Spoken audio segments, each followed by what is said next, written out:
many countries, I'm telling you, many countries, and you're still going to suffer more because you guys are not doing anything. And many countries are going to isolate you. We have seen in Ghana, we have seen so many countries in Africa alone, let alone Europe, let alone Asia, let alone in other places, Australia, everywhere. Your people have messed up. And now your passport is close to nothing. The gentleman who spoke and saying that I've got a friend, I always say my friend, one of my best friends, he lives in Nigeria. Every time when we travel, brothers, they strip him naked, okay? He's going to be there for 2 hours, stripping naked, going to check everything, even at the back. You know how embarrassing it is? And when we talk here, you guys always coming here to defend nonsense. And the moment you defend nonsense and criminality, you are not assisting yourself, you are not helping yourself. You are creating more problems for you and your children. You can imagine now, in the next 5 years, in the next 10 years, no one will accept Nigerians. You will be afraid or even shy to be called yourself Nigerians, okay? Because you are actually helping and assisting all those criminals because you are protecting them. A lot of countries are now waking up, brothers and sisters. It's time for you to do something, and doing something is to identify the problems and deal with that problem, because you always like to defend. Now you are defending even Chidima and Jedina, whatever. You don't even know her. She's claiming to be Igbo. You don't know, right? There is a name that is Igbo, Yoruba. It's confusing. And I know very well that even in Nigeria, as we speak now, there are many people that are actually confused what is happening with Chidima. So you guys defended the criminal. Okay? Yes. And this is messing up your future. Many countries will not touch you anymore. Know where you are going with your statement. We know where you are going. And let me tell you, okay, finish it for me since you know. Okay, you know what I'm going. You're going to tell us that foreigners, they are less in percentage than the native. We know that line. That's a damn thing. I don't know. Even if that was the fact, was a fact. Of course, South African prison have to have more South Africans than other people. What the fuck are you talking about? Imagine, you know these people. Gosh, what the fuck? What is it? Are you right? They're competing with our brothers. They're competing with our brothers. I'm not competing. Now they want to take the whole prison now. When they're complaining. Like, I don't understand. Are we going to argue about that? If we were to talk about the percentage, the Mr. Mathematics. If we were to talk, TikTok, just mute. It's not your time. Talk about wait, man. If you were to talk about that, Nigeria, when we're talking about foreigners, Nigeria is not the only foreigner here, but they are topping the list. So that means, in terms of the foreigners that we have, Nigerians are problematic. Okay? And if I were to do the random search in everywhere, I'm likely to find a criminal among you. And it's something that, in terms of maths, the statistics, probability of getting all the Nigerians that are here in South Africa, legally and illegally, criminals, you are likely to get them at least about 70% to 90%. You are likely to find a criminal if you're doing a random search. Okay, look at the case of Chidima. It was a random search. They found out that she stole the parents, everyone. They stole someone's identity. That's form of criminality. And lies, because she went back to Nigeria and she lied and said everything is fine. You see what we are dealing with? At some point, you know what we're dealing with now, Butine? We are dealing with people that are always in competition. Now they want to compete with our brothers in jail. Like, makes sense. Can you make sense to me, King? How do you compete even with that? That you are less in prison, really, King? Really? They come into our country, some of them, they even saying that the blacks, this, what.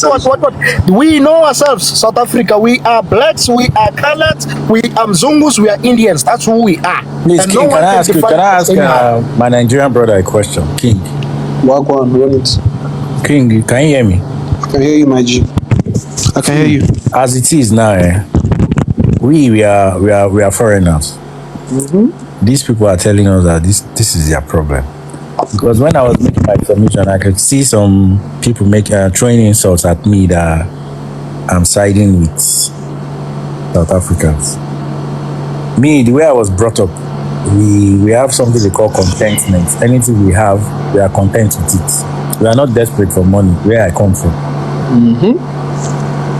You know the humiliation when you are traveling as a Nigerian. Let's say you're going to South Africa, for example, and they pull you to the side because you're Nigerian, of course. Yeah, because they're already suspecting that you're a criminal already. That's just the fact. I swear. You know the feeling. Of course, I know the feeling.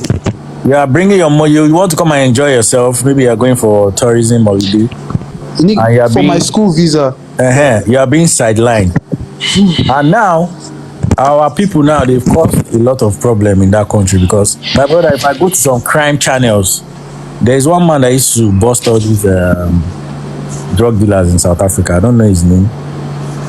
And I've seen that most of the people he arrests are Nigerians. Let's just say the truth. Boom, boom.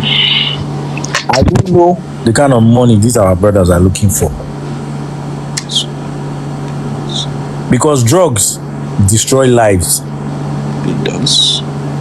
How are we going to, because we now, I cannot call you a criminal now where I don't know you, but we are hearing stories about our people every day, and the thing is disgusting. Yeah. It's very bad. How do we resolve this issue now from our own side? Because even in Nigeria, every Sunday, if you go to this National Drug Law Enforcement Agency, their Instagram page, you will see arrests being made every day. Especially those, but one day, you two are going to pick up a passport and travel somewhere. Bro, I had a very bad experience when I was traveling. My brother and my mom, they were going to UK, but we couldn't get to UK directly. We were meant to go to this place, Georgia, but we couldn't get to Georgia directly because they don't have embassy in Nigeria. She had to use the UK visa to get to Georgia, and they have already stamped my mom's passport. She's going in because my brother was meant to go and study. He's studying medicine, so he was already going. The woman just took the passport, lifted it up, was checking it to see if it's fake.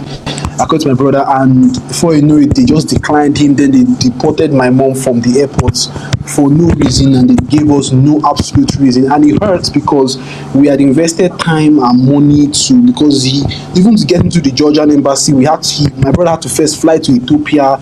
Listen, there's just a lot of this whole traveling thing and the barriers for those of us that are academics and those of us that are trying to even do the academia routes, and it is affecting us entirely. I have to, even if I'm applying for my master's now, I have to make sure it's on a scholarship grant so that I have no issues when I'm applying for a visa. That's how bad it is. And even the scholarships I'm even getting, because I'm Nigerian, it's not even as if it's a fully funded scholarship. I'm getting partial pay scholarships because most of the scholarship stuff is as if they're declining from our region. And even the ones that are coming, they need for the top 1%. Me that now has the 2-1, I can't even get because unless you have a first class. I'm just listening. Me, when it comes to me right now, because I'm on the whole academic route, I'm struggling because of this lack of visa stuff and the citizenship. But what do you want me to do? I can't go and start fighting everybody on the street. What do you want me to do, guy? What do you want me to do? If I may ask just a quick question. You see, it's not South Africa only. You see now. Do you understand where we're coming from as South Africans? Yes, ma'am. We are not saying Nigerians are bad people. I mean, we don't want them in our country. We are saying fix yourselves. Because you're going to destroy the whole of Africa. You're going to destroy our passport. That's what we are crying for. That's another reason anyway. Another reason. Yeah, but ma'am, what that's the thing right now, which is what can I do? I can just give the whole route. I'm an academic person. I just finished school. I'm going here and going there, trying to go about my life. And then I have to start fighting. How will I start fixing the problems of men? Because, what do you want me personally? Let me tell you, right? If you defend that one alone, I'm just saying that whenever the body comes back, right? Because actually the lady comes from Mozambique. But I understand that she now lives in South Africa. They must do a post-mortem because there's no way that she died because of malaria. There's no way, especially when someone is vaccinated. When you travel to Nigeria, you vaccinate. And at one point, I was telling them that they can't allow you to leave South Africa without a yellow fever certificate. So I'm surprised that this lady, it took her 2 days for malaria to unalive her while she was busy, on the lunch date, whatever that she was doing there. It doesn't make sense. Hence, we are asking, how long does malaria take? But there are some cases malaria can take 3 days. There are some cases malaria can take 3 days, 5 days. It depends on the person. Or a day too, depends. It depends on the person. So the part I want to address is the ritual part, like how. Sorry, also before you continue, right, I just need to drop a small factor. In 2021, Nigeria had about 194,000 deaths from malaria. I'm just putting it out there for information's sake. No need for malaria can unalive somebody in a short period of time. So, but the ritual part is what I don't understand. Where did that come from? Because this guy is and before you talk about the rituals, we are talking about vaccination, guys. Okay. Right? We are saying that if you are unless if you are now going to represent the meaning of vaccination, because the purpose of vaccination is so that you don't, even if you get infected by whatever the disease, it's not going to unalive you. Okay, that's the purpose of a vaccine. And there's no way when you travel, a passport, a visa, and all those vaccination, they are actually in a that yellow card. I'll call it a card. It's part of your travel document. Wherever you go. Yes, the yellow card is part of all your vaccination from all of them. They are inside that. And some of them actually it's a lifetime vaccination. You don't have to do it all and all. Some of them they expire after 5 years or whatever, right? So we are talking about someone who has been vaccinated here. I'm not having facts, but I know for sure that you can't travel without vaccination unless if something is dodgy. There's something dodgy somewhere else. Sorry, someone asked how long the malaria takes to kill. This is from the World Health Organization. Malaria mostly spreads to people through bites of some infected female Anopheles mosquito. Blood transfusion and contaminated needles may also transmit malaria. The first symptoms may be mild, similar to febrile illnesses, and difficult to recognize as malaria. Left untreated, malaria can progress to severe illness and death within 24 hours. This is from the World Health Organization website. Direct quote. Because now I'm trying to understand the motive behind this man unaliving this lady. Is it for rituals? Is it for what? Because I saw a video of, I think he has a baby mama in South Africa. The lady came out and said something about ladies training themselves to this guy. So we are on the fence. We don't know what is going on. We want to know what brought her to Nigeria. How did she leave South Africa? What happened between the short period of time she was in Nigeria that she became unalive? Ace, to be honest, I don't think that it's malaria. It's either one is rituals, two maybe it's OD. One in between. Is okay. You know what? OD. Okay. Okay. One between the two. So they don't want to say maybe OD, but it's not malaria. I can climb on top of the highest mountain and say it is not malaria. Sorry. By the way, Miss Lareto, right? That's where even when you say this OD, right? And I understand why you say so, but I also want to point out that in Nigeria, it is very difficult somewhat very difficult to get powder because you can't see people selling powder on the streets unless you're actively looking for it. So I don't know, like even when you want to, because people, the OD deaths in Nigeria. Okay, just give me a few moments. Let me also check if I can find any But statistics. did you have powder in Nigeria? There is So there, we but had. it's there, but you can't find it. You can't find it anywhere. You can't. You don't sell on the streets in Nigeria. If you do, you'll be locked up. The penalty for powder pushing in Nigeria is death. There is no conversation. They kill you once. There is no conversation. The only drugs you can, the only things you can find in Nigeria is Weed. cheap stuff like the tramadol. But we Tramadol, heard that you have codeine. Nyahupe now. You have Nyahupe now in Nigeria. That's what we heard from your brothers who were coming here. Did I heard you guys saying that there is no powder in Nigeria? You can't find powder in the open streets. You can't see it anywhere. You can't see it in the open streets. You can't see powder in the open streets in Nigeria. Very difficult. You don't see drug dealers on the streets here. Listen, I said let's not use that word, okay? Let's not use that word, okay? Okay, sorry, powder. You can't see a powder dealer on the streets in Nigeria Like easily here in South because Africa, you will not see them unless if you see they are on your way. yes, exactly. And there's so many children that are into powder in Nigeria as well, okay? Not If you not go how to do you places- afford it? How do you afford it? Okay? If you go to even in Lagos, around Lagos, you know, in mile 12, in K2, okay? My 12. You'll see them. Have you been to my 12? No, I've been saying that I've been to Nigeria. I'm just saying to you that these things do happen in Nigeria as well, okay? Yes, I'm saying that yes, there are powder, there is there is beverages in Nigeria, yes. But what I'm saying is that it is not as easy to come across it in like now.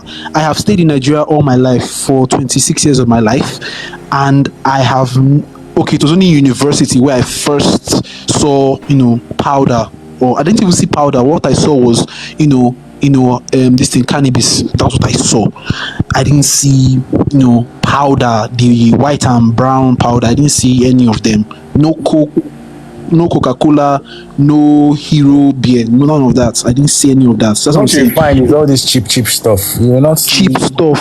It's because our laws are very strict on, because we had a very similar issue with trafficking in Nigeria in the early 2000s and early 1997s. But if you are caught, the penalties are even now, till now, the penalties are very stiff. So a lot of Nigerians can't even bring powder in. The only people that you see selling powder are either politicians or people that have, or army officials that have leeway into it. So that's why when you tell Nigerians about powder pushing, a lot of us also can't seem to even record, because we don't have that in here in the country itself. We can't even do that. That's what I'm saying. Yes, Brother. Yeah, Brother. I'm with you. Can you hear me? Because I'm driving, my network is not stable, right? So, but one thing that I want you to be honest. Don't lie, right? Yes. And in Nigeria, by the way, and you and me, we know very well that if you are politically connected and if you are rich, right?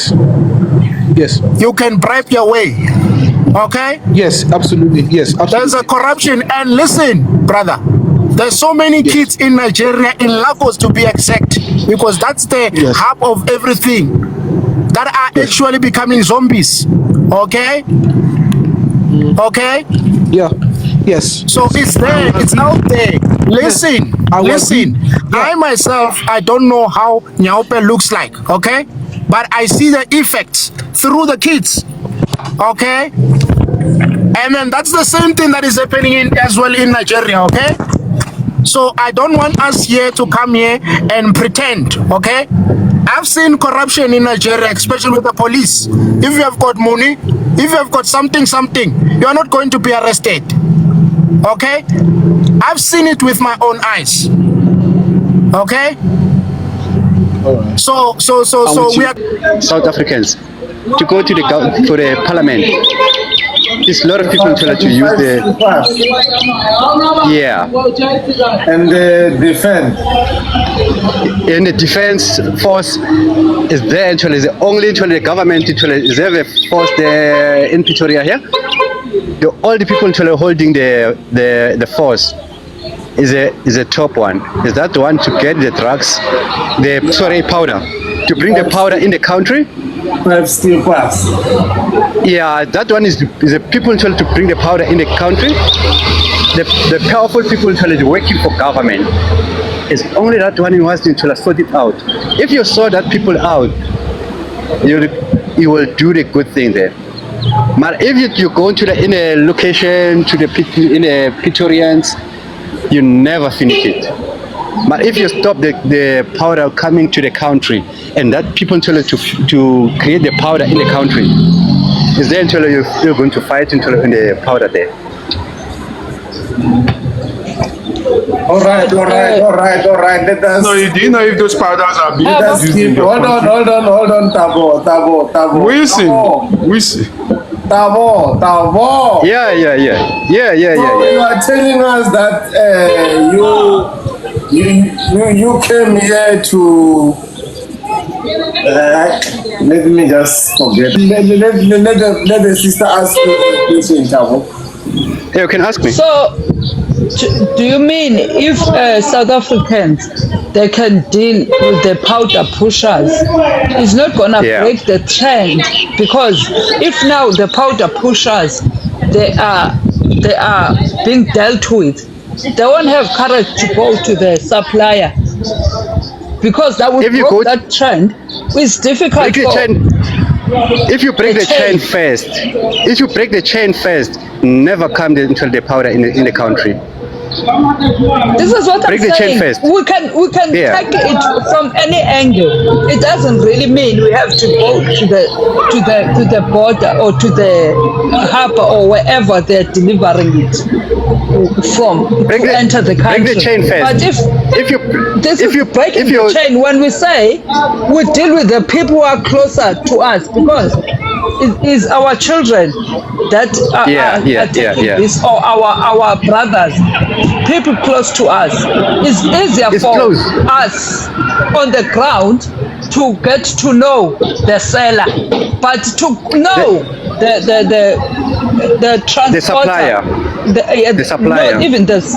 Yes, it's gonna be difficult. Why would we be going to go to look whereas there is closest people next to us? If you're fighting something, you cannot go to the person. Yeah, I can tell you something. It's not only one person. See, I just laughed at the options you people are taking. The options you're taking, these options might have been taken for a very long time. Wait until they finish. No, you need it doesn't matter how long it takes. But we can take 10 years and 5 years. To eradicate that from a country. Listen here, my friend. You can take 10 years or 5 years. You need to deal with that thing. You need to hit the nail from. You need to hit the nail from the cap. If you hit the head,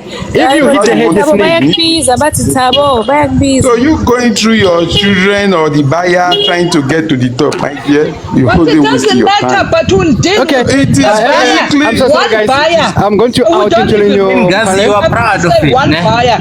You as a South African Tabo should know very well that what South Africans are good at. Okay, I'm going to leave your panel now. I'm going to leave your panel now just leave because the now panel I'm really, because it seems like you think this thing is difficult. It's not difficult. It's very easy. It took 30 years for South Africans to realize that this is what is happening. Now, it can take another 30 years. It doesn't matter, but